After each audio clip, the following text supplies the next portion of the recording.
Puji nama Tuhan, Bapak Ibu Saudara yang dikasihi Tuhan. Kita bersyukur berjumpa lagi dalam renungan bersama di edisi Sabtu 20 November 2021. Kita siapkan firman 1 Korintus 15 ayat 20 sampai 28. Mari bersama kita berdoa. Pagi ini Bapa, kami tunduk di hadapan hadirat-Mu yang kudus. Kami bersyukur, kami memuliakan Engkau. Tuhan itu baik dan setia, menolong kami, menyertai kami, dan mengaruniakan hari baru hari ini. Dan pagi ini kami rindu membaca dan merenungkan sabda-Mu. Kami mohon pimpinan Roh Kudus, sehingga firman Allah ini dapat kami mengerti dan kami pahami, dan kami lakukan dengan baik di tengah-tengah hidup ini. Bapa, berfirmanlah, hati kami siap mendengarkan firman-Mu, telinga kami siap mendengarkannya. Ampuni dosa kami. Dalam nama Tuhan Yesus kami berdoa. Amin. 1 Korintus 15 ayat 20 sampai 28. Tetapi yang benar ialah bahwa Kristus telah dibangkitkan dari antara orang mati, sebagai yang sulung dari orang-orang yang telah meninggal. Sebab sama seperti maut datang karena satu orang manusia, demikian juga kebangkitan orang mati datang karena satu orang manusia. Karena sama seperti semua orang mati dalam persekutuan dengan Adam, demikian pula semua orang akan dihidupkan kembali dalam persekutuan dengan Kristus. Tetapi tiap-tiap orang menurut urutannya. Kristus sebagai buah sulung, sesudah itu mereka yang menjadi miliknya pada waktu kedatangannya. Kemudian tiba kesudahannya, yaitu bila mana ia menyerahkan kerajaan kepada Allah Bapa, sesudah ia membinasakan segala pemerintahan, kekuasaan dan kekuatan. Karena ia harus memegang pemerintahan sebagai raja sampai Allah meletakkan semua musuhnya di bawah kakinya. Musuh yang terakhir yang dibinasakan ialah maut, sebab segala sesuatu telah ditaklukkannya di bawah kakinya. Tetapi kalau dikatakan bahwa segala sesuatu telah ditaklukkan, maka teranglah bahwa ia sendiri yang telah menaklukkan segala sesuatu di bawah kaki Kristus itu tidak termasuk di dalamnya. Tetapi kalau segala sesuatu telah ditaklukkannya di bawah Kristus, maka ia sendiri sebagai anak akan menaklukkan dirinya di bawah Dia yang telah menaklukkan segala sesuatu di bawahnya, supaya Allah menjadi semua di dalam semua. Amin. Tema kita, kebangkitan, kamalim bangunan. Pernahkah kita berpikir bagaimana orang dibangkitkan? Apakah mereka yang sudah meninggal dan dikuburkan pada hari kebangkitan bangkit di kuburan atau di tempat lain? Seperti apa suasana kebangkitan nantinya? Pada pembacaan kita hari ini, Paulus dengan tegas menjelaskan bagaimana kebangkitan orang percaya. Situasi jemaat Korintus saat itu masih ragu tentang kebangkitan, bahwa ada yang sama sekali sulit untuk dipercaya.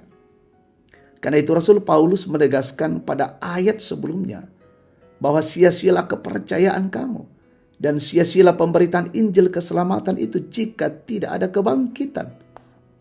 Paulus menunjukkan bahwa Kristus adalah yang sulung bangkit dari orang yang telah meninggal dan tidak mati lagi. Apa maksud dari yang sulung bangkit dari orang mati?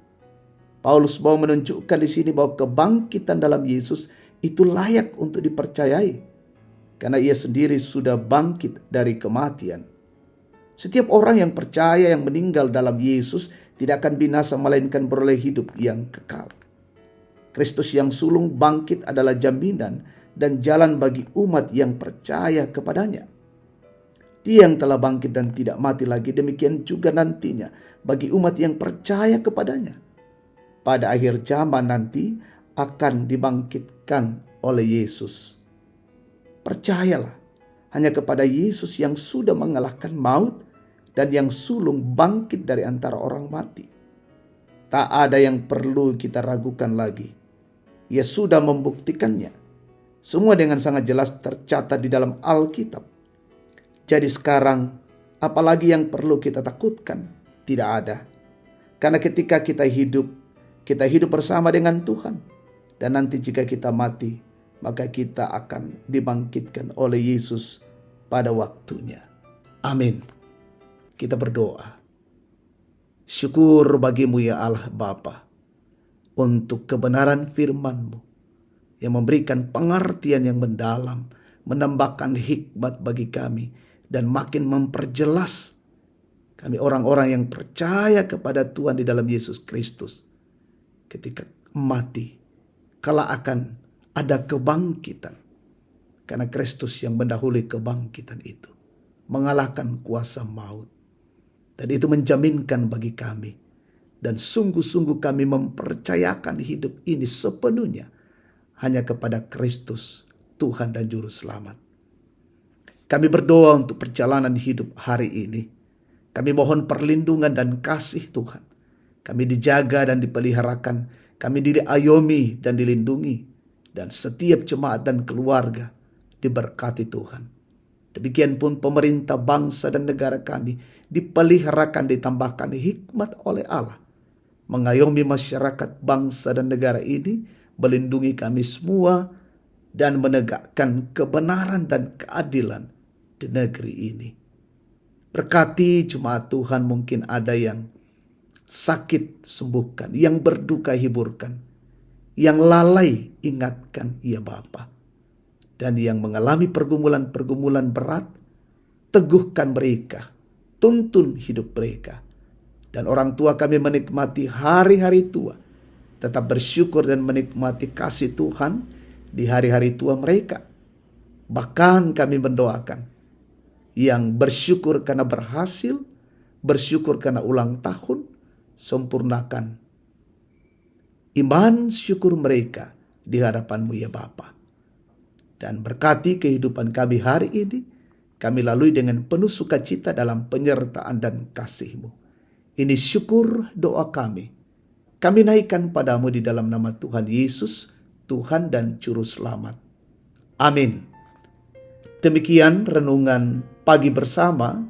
Tuhan memberkati kita hari ini. Salam sehat.